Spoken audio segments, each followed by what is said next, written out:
자, 안녕하십니까. 안녕하세요. 예, 우리가 또 보름 만에 또 뵙는 것 같습니다. 새로운 분도 계시고 또 오신 분도 계시고 반갑습니다. 예, 오늘은 개운명리학 일주론 중에서 오늘은 비연 급제에 대한 공부를 하면서 오늘 사실상 그 일주론을 공부함이 있어가지고 보통 공부하는 전개 방법이 각자를 쭉 이렇게 나가는 방법이 있어요.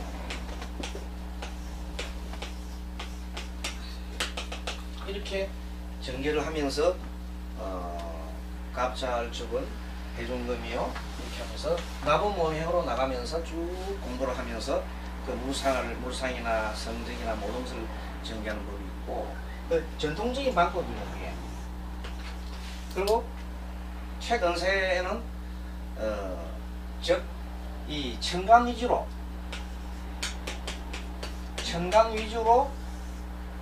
이렇게 전개를 합니다. 자, 예를 들어서 갑을 이렇게 쓰게 되면 갑 밑에는 지지가 6개의 지지가 조합이 되게 되어 있습니다. 그러면 예를 들어서 갑자, 그 다음에 자축인이죠. 인. 그 다음에 요 진이 됩니다. 그 다음에 사오, 그 다음에 신유, 그 다음에 술이 해당이 되겠죠. 이렇게 항상 이렇게 6글자가 이렇게 해당이 되는데 요 밑에는 전부 다 양이니까 양이 이렇게 같이 조합이 되게 되어 있습니다. 이렇게 해서 갑자, 갑목이 어떤 성질 있잖아요. 이 갑목의 성질을 얘기하면서 그것이 자를 만날 때 어떤 인연이 있는가, 또 인을 만날 때 어떤 인연이 있는가, 진을 만날 때 어떤 인연이 있는가, 오를 만날 때 어떤 인연이 있는가. 주로 이 갑이라는 것이 이것이 소위 인자가 돼가지고 밑에 만나는 이것이 연이 됩니다. 그래서 인연으로 돼서 갑자와 갑이는 완전히 다른 삶을 살게 되어 있습니다. 갑진도 마찬가지로. 그리고 또 지금 공부하는 것이 일주론이라는 건데 왜 일주론이 중요하냐 하면은 가령 예를 들어 가지고 을미생이랄까요? 을미생. 을미일주. 을미생보다 을미일주. 자. 을미일주는 도대체 어떻게 이 세상을 살아갈까 하고 이렇게 공부를 이렇게 하는 겁니다. 그러면 을목이라는 것은 제일 먼저 중요한 것이 을이라는 것은 첫째는 목이잖아요. 목, 그죠? 목인데 화초와 같은 거 아니겠어요? 화초.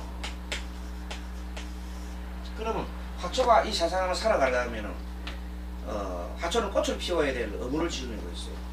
그런데 그걸 피우려고 그러면 일단 처음에는 화초는 일단은 땅이 있어요. 땅이 있어요. 땅도 있고 디디고 화초가 피울 땅이 있어야 되잖아요. 땅도 있고 그 다음에 당연히 물도 있어야 돼요. 그 다음에 햇빛이 없으면 안 되겠죠. 이렇게 그 다음에 또 이 화초가 너무 자라나면 가지를 쳐줘요. 이렇게 전지를 해줘요. 금이 또 필요합니다. 가지.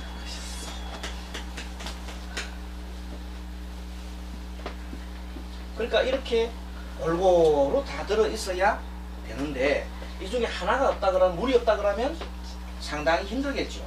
그러면서 요 미토 속에는 지장간 속에는 뭐가 들었냐면 정을기가 들었잖아요. 자, 그런데 요 땅은 있고 또 햇빛도 있고 요때 햇빛이라는 것은 사실 햇빛이 병화가 햇빛이고 요거는 음합니다. 달과 같은 것이에요. 그러니까 나머지 여기에 또 금이 없잖아, 그죠? 네, 금이 사주에 없어요. 이렇게 요거 두 개가 없습니다. 일주 하나 자체에 있고 없고가 이렇게 차이 나겠죠. 물론 다 가죠. 그래서 요 주변에 물이 있어야 되고 요 주변에 가지가 있어야 돼. 요런 치는 가위를 자르는 가위 같은 가위가 있어야 되고 다 필요하다 이 말이에요. 그 옆에 사주가 다 있어 골고루 있으면은 사람이 편안하게 세상을 사는데 어느 한 곳으로 집중이 되어 있으면은 그것이 하나의 편중 현상이 일어나면 오행이 조화가 깨지고 나면 그거로 인해서 살기가 어렵다 이런 얘기죠. 물론 극받는 것도 있지만 어쨌든 이런 식으로 하나의 그 글자가 요 밑에 을 같은 경우는 미만 있는 게 아니라 을은 맨 처음에는 을축이 해당돼요. 다시 을이니까. 그다음 을축 다음에는 또 뭐가 되는데 묘가 해당되죠. 묘. 그 다음에 을사, 그 다음에 월미, 을류, 해, 마지막 해. 그래서 밑에는 요 음이니까 음이 쭉 만나게 되죠. 이렇게 6가지 인연이 만나게 되는 이런 방법으로 일주론을 정리해 게 있어요. 그렇게 해서 스님이 강의를 했고 그동안에 한 2년간 그렇게 쭉 예전에 일주론 강의는 1년에 한 번씩 해요. 보통 돌아가면서 이제 이렇게 일주론 강의하고 십선 강의하고 그때마다 레벨이 조금씩 올라갑니다. 예전에 했고 똑같은 게 하는 게 아니라 올라가면 이번에 일주론은 이렇게 정리하는 게 아니다 이 말입니다. 이번에 일주론 정리법은 이렇게 해가지고 스님이 책을 읽어놓은 게 있어요. 그래서 상세하게 책을 읽어놓은 게 있는데 그 책을 구입하고 싶으면은 오늘 구입하고 싶으면은 일주론 책이 그렇게 만들어진 책이 잘 만든 책이 있어요. 우리 법사님한테 필요하신 분은 나중에 주문하시면 되겠습니다. 자, 그리고 오늘 나가는 이 일주론은 어떻게 나가느냐 정리하냐면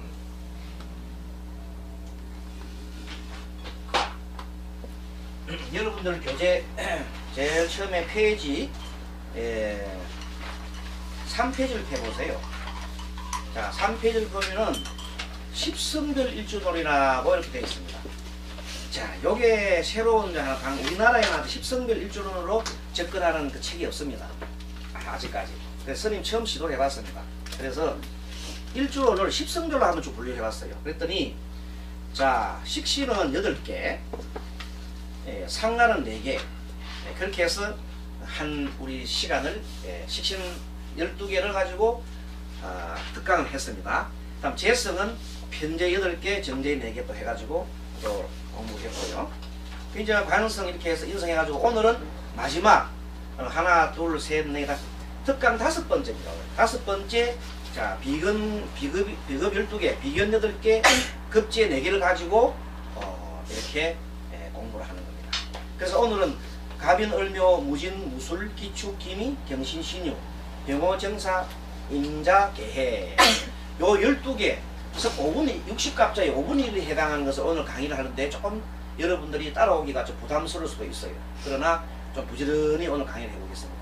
이 강의를 통해서 나머지 것을 못 들은 분들은 그동안 지금 현재 우리 계속 스님이 이 강의를 찍고 있어요. 찍고 있는 필요한 분들은 다음에 요 못 들은 부분을 필요하시면 그 찍은 부분을 갖다가 또 구매를 할 수 있으니까 그렇게 해도 되고 아무튼 이 비급하고 비견과 급제는 같은 음량이 현재 아래유리가 같습니다. 그걸 보통 보면 그것을 보고 간여지동이라는 말도 하고요. 한글로 쓸게요. 또 다른 말로는 간지동행이라는 말도 씁니다. 같은 말이에요. 간지가 같이 간다. 간여지동은 청간과 지지가 같다 이런 말을 쓰기도 하고 같은 오행이라는 말이고 이거는 간지가 동행 같이 간다 이런 말로 해서 똑같은 그런 의미로 하게 있습니다.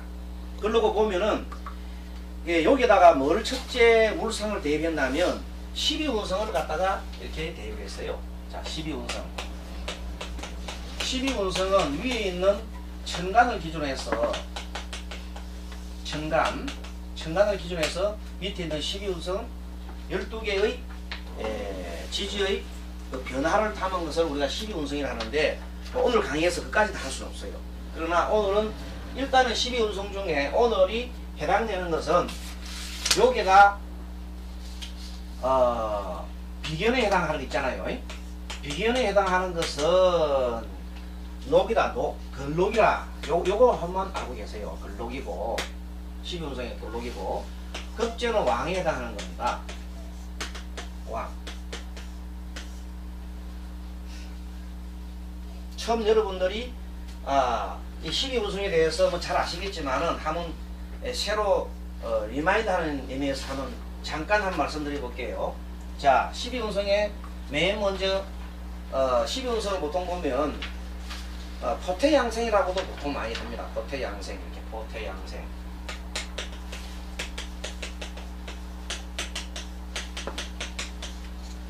포태양생.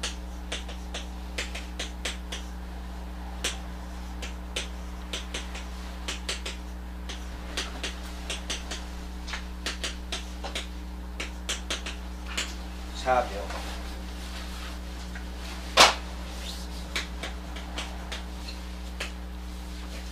여기 절이 매일과 사묘절인데 절을 다른 말로 토라고 있고 여기 절과 같은 거예요. 한 바퀴 돌아온 거죠. 네, 토. 토라는 것은 공허하다, 탁 비었다. 공허. 공은 폭격받아서 완전 사라지거나 아니면 사람의 생명체가 살아서 안에 아무것도 없는 허전한 상태. 포에 해당한 사람이 만약에 있다면 그 사람이 여기에 지지가 포에 해당한 사람이 있으면은 정신적인 그런 쪽에 많은 관여를 하게 되어 있습니다. 자, 그리고 태는 무슨 의미냐면 쉽게 말하면 수태라가 수태. 임신하는 거지요. 수태에서 정자와 난자가 결합해가지고 결합된 상태를 말하는 수태. 자, 그리고 거기 시작이야, 시작. 태에 시작해서 양은 어머니 배속에서 기르는 겁니다. 어머니 배속.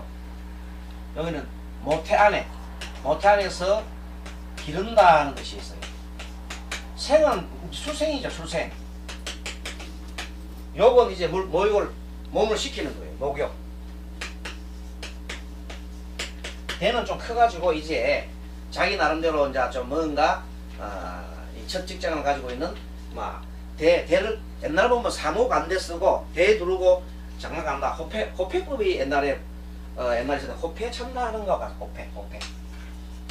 호패 찬다는 의미가 있고 대는 다른 말로 첫 직장 이런 의미가 있어요. 록은 이제 좀 적응이 된 상태예요. 요거는 그야말로 녹봉 잘 잡고 월급 잘 받아 먹고 이제 지금 일도 있는 거야.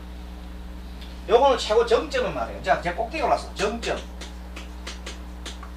일반 사람들은 맨 꼭대기까지 올라가려면은 그 탑이잖아요. 맨 위에까지 올라가면 사장이 제일 높죠. 월급적인 사장 같으면 쭉 해서 맨 최고 꼭대기잖아. 좀 있으면 난 내려와야 되잖아요.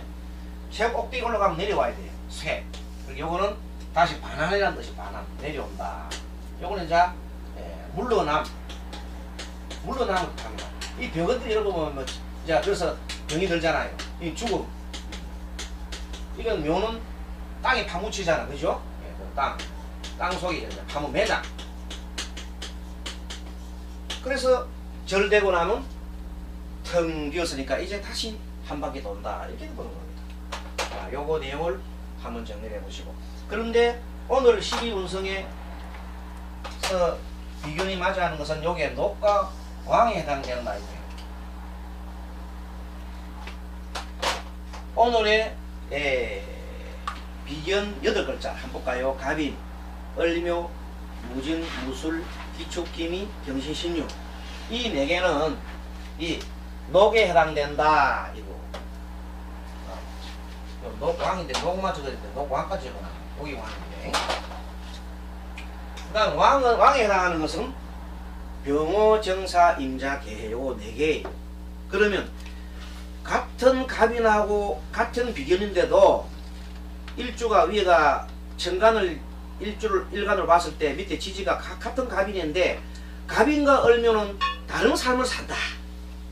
그 다음에 갑인과 무신도 물론 다르고 무신과 무술이 생김새는 비슷하나 전혀 다른 삶을 산다. 기축과 기미도 비슷한데 다른 삶을 산다. 이것을 빨리 구분할 줄 알아야 돼요, 여러분들이. 그래서 상담을 잘 하거나 그 다음에 여러가지 그런 말할 때는 저기 중간에 우리 중간으로 계시는 분 같이 예. 기축과 기미 차이점은 뭐가 차이점이 있습니까? 제가 초보라 완전 초보라 아무것도 몰라요. 아, 그렇습니까? 여기 오늘 한번 와봤어요. 아, 그래요? 그러면 이 강의가 듣기가 상당히 어려울 수 있어요. 뭐 이제 서서히 시작하죠. 네, 이 강의는 네. 거의가 탑 강의예요. 공부에 이제 완전히 이 강의가 어느 정도 수준이냐면요, 기초 강의가 아니고 네. 공부를 많이 해가지고 어느 정도 이제 최고의 경지에 올라온 사람 있잖아요. 최소한도 이 명리 공부를 한 3년 이상, 2, 3년 하신 분이 들어야 될 경우에 그걸 아시고 만약에 그럼에도 불구하고 스님이 쉽게 해가 여러분이 조금이나 기가 떨린다 하면 스님 강의 잘하는 거죠. 그래요, 안 그래요? 그 중에서 조금이라도 여러분 기가 떨리면 잘하는 거예요. 그럼 최고 쉽게 해볼 테니까 한번 들어보세요. 이거 현재 이렇게 얘기하면 여러분들이 그래서 내가 얼굴을 봅니다. 보니까 얼굴 보면 잘 아는 사람의 경우하고 제일 모르는 사람 경우가 똑같아요. 호텔이 항상 설명하는데 얼굴을 보면은 제일 잘하는 사람하고 제일 못하는 사람하고 똑같다 이 말이야. 그렇기 때문에 얼굴 보면 알지. 보니까 계속 전혀 이제 이 머리가 돌아가지가 않아. 그래서 내가 질문을 해보는 거야. 잘 아시는가 혹시나 너무 잘 알아서 하품 나온 건가? 아니에요. 처음. 그건 아니죠. 이제 처음 이제 접하는 거예요. 그래서 내가 아주 공부 많이 하시는 분은 또 하품해요. 이렇게 너무 잘 알아보니까. 근데 이제 모르는 분들은 이 상태가 이 정도 기초 중에 기초거든요. 12운성이 가장 기초라는 거예요. 설명만 하자. 이름만 설명하자고 내용이 다 있는데. 자, 아무튼 이 소화시키기 어려울 건데 그래도 여러분들은 자 스님이 이 중에 일주론 강의라는 것은 좀 크게 높게 하는데도 지금부터 공부를 하면 조금 더 그건 알지요. 자축임묘 진성미 16 그런 건 알지요. 가벌병직은 알지요. 그 정도만 알면은 들을 수 있게끔 해드릴게요. 좋다. 요 공부 끝나고 나면. 자, 그래서 이 근록이라는 것은 뭔가 앞에 위에가 자 이런 거 약간 답하고 인하고 똑같잖아요. 그죠? 위에가 요것도 큰 나무고